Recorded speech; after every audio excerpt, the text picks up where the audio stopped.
Hi, this is Vizi Pro Trade channel.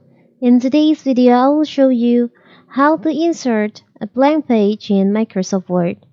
Before you get started, don't forget to subscribe and turn on the notification to keep you updated about this channel. So let's go! Working in Microsoft Word for creating projects or making documents, you will need more than one page most of the time. And sometimes you need to add insert pages in between when you are modifying your document or project. It is easy to insert a page in between or anywhere you need. So in this video, I will show you how to do it. So first of all, you can open your Microsoft Word, of course. You can open the document that you want to insert or add the new page. Okay. I want to add new blank page between this page 1 and page 2.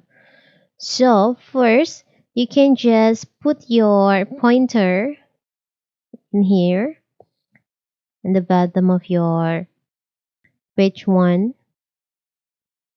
Now, you can go to menu bar, click on insert, and you'll find there is an option blank page. You can just click on that.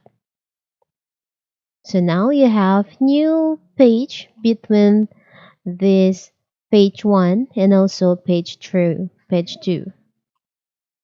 And if you want to add another blank page, you can just add this like this again. It's very simple, right? So that is how to insert blank page on Microsoft Word. Don't forget to like and subscribe and turn on the notification to keep you updated about this channel. Thank you and see you.